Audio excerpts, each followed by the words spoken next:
प्रधानमंत्री नरेंद्र मोदी ने यह पहली बार है जब भारत के किसी प्रधानमंत्री ने लाल किले के प्राचीर से घुसपैठियों को चेतावनी दी है और यह कहा है कि भारत को कभी भी घुसपैठियों के हवाले नहीं किया जाएगा।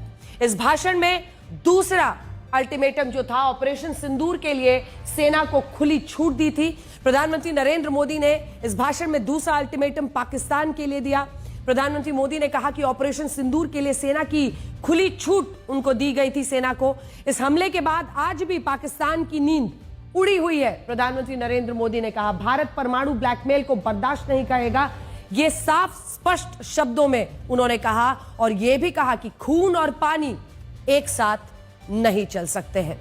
तो प्रधानमंत्री नरेंद्र मोदी ने कई मुद्दों पर इस बयान के बाद आज देखिए, भारत किसानों, पशुपालकों और मछुआरों के हितों के लिए अडिग है। अमेरिका पर उन्होंने ये साफ कहा, क्योंकि ट्रेड डील में सभी जानते हैं कि किसानों के ही मुद्दे पर, कृषि में और डेयरी को लेकर बात अटकी हुई है और अटकी हुई है। इसकी वजह से कोई भी ट्रेड डील पर समझौता नहीं हुआ है। किसानों के हितों से समझौता नहीं करेंगे, यह अमेरिका पर एक तरह से प्रधानमंत्री नरेंद्र मोदी ने जवाब दिया है।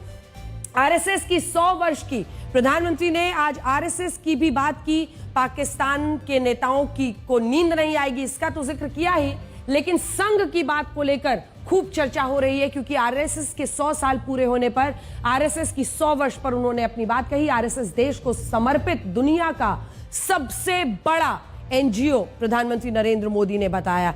राष्ट्रीय स्वयंसेवक संघ को 100 साल पूरे करने के लिए बधाई दी, सबसे बड़ा एनजीओ बताया, देश के लिए समर्पित बताया। ये यात्रा, आरएसएस की ये यात्रा देश को प्रेरणा देती है। ये प्रधानमंत्री नरेंद्र मोदी ने आज लाल किले के प्राचीर से बातें कही हैं संघ के बारे में। 2024 के लोकसभा चुनाव के बाद आरएसएस की तरफ से ऐसे कई बयान आए जिनसे ये कयास लगाए गए कि सरकार और संघ के बीच सब कुछ ठीक नहीं है।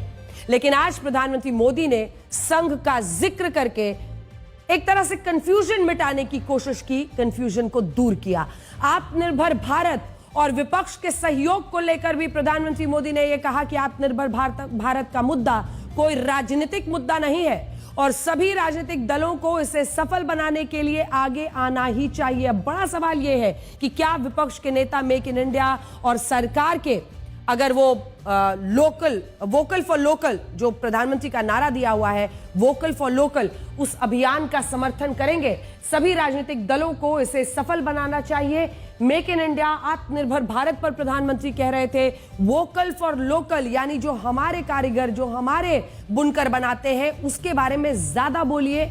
वोकल यानी ज्यादा बोलना, उसको ज्यादा खरीदना, लोगों तक उनकी मार्केटिंग हर भारतवासी करे, ये प्रधानमंत्री आज चाहते थे।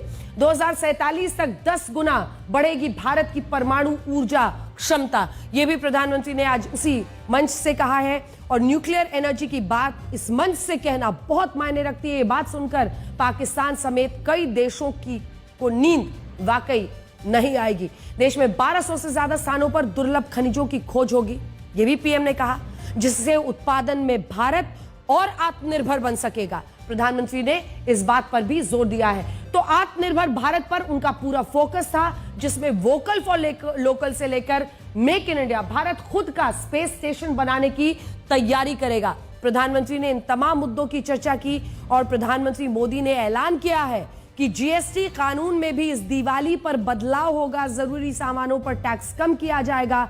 यह आपके सबसे काम की खबर है। अभी जीएसटी में कुल 4 स्लैब्स हैं।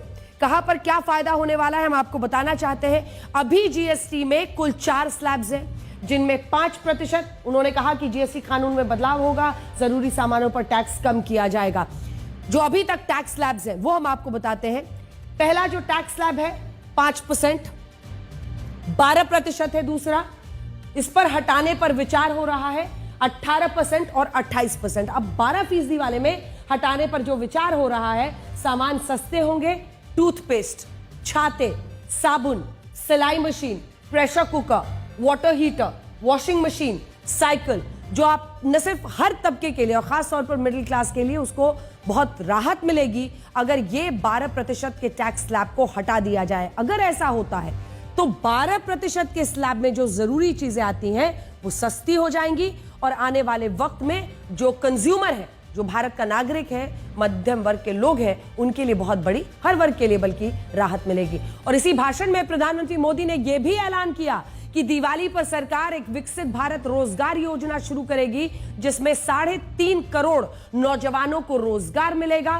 प्रधानमंत्री ने 1 लाख करोड़ रुपए के इस पूरे पैकेज का ऐलान किया है, जिसमें 3.5 करोड़ जो नौजवान हैं उनको रोजगार मिलेगा। पिछले 8 साल से हमने जीएसटी का बहुत बड़ा रिफॉर्म किया। पूरे देश में टैक्स के बर्डन को कम किया, टैक्स की व्यवस्थाओं को सरल किया,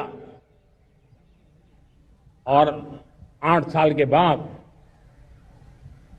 समय की मांग है कि हम एक बार उसको रिव्यू करें। हमने एक हाई पावर कमेटी को बिठा करके रिव्यू शुरू किया, राज्यों से भी विचार विमर्श किया, और मेरे प्यारे देशवासियों, हम नेक्स्ट जनरेशन जीएसटी रिफॉर्म्स लेकर के आ रहे हैं। ये दिवाली के अंदर आपके लिए तोहफा बन जाएंगे। सामान्य मानवीय की जरूरतों के टैक्स भारी मात्रा में कम कर दिए जाएंगे। प्रधानमंत्री विकसित भारत रोजगार योजना आज ही 15 अगस्त को लागू हो रही है। ये आपके लिए बहुत खुशखबरी है। इस योजना के तहत निजी क्षेत्र में पहली नौकरी पाने वाले नौजवान को, बेटे बेटी को 15,000 रुपया सरकार की तरफ से दिए जाएंगे। कंपनियों को भी नए रोजगार देने के अवसर जो भी ज्यादा जुटाएगा, उनको भी प्रोत्साहन राशि दी जाएगी। प्रधानमंत्री विकसित भारत रोजगार योजना करीब 3.5 करोड़ नौजवानों को रोजगार के नए अवसर बनाएगी। और इसी के साथ साथ इस भाषण में जिस मुद्दे पर पूरा देश का ध्यान खींचा, वो मुद्दा क्या था? घुसपैठियों का। और आप खुद सुनिए कि इन घुसपैठियों को प्रधानमंत्री मोदी ने कौन सा अल्टीमेटम दिया है। ये घुसपैठिए भोले भाले आदिवासियों को भ्रमित करके उनकी जमीनों पर कब्जा कर रहे हैं। ये देश सहन नहीं करेगा। और इसलिए मेरे प्यारे देशवासियों, जब डेमोग्राफी परिवर्तन होता है, सीमावर्ती क्षेत्रों में डेमोग्राफी में परिवर्तन होता है, तब राष्ट्रीय सुरक्षा के लिए संकट पैदा होता है। देश की एकता, अखंडितता और प्रगति के लिए ये संकट पैदा।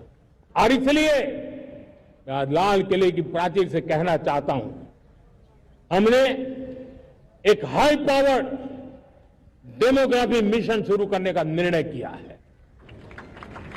ये मिशन, इस मिशन के द्वारा ये जो भीषण संकट नजर आ रहा है, भारत पे मंडरा रहा है जो संकट है, उसको निपटाने के लिए तय समय में सुविचारित निश्चित रूप से अपने कार्य को करेगा।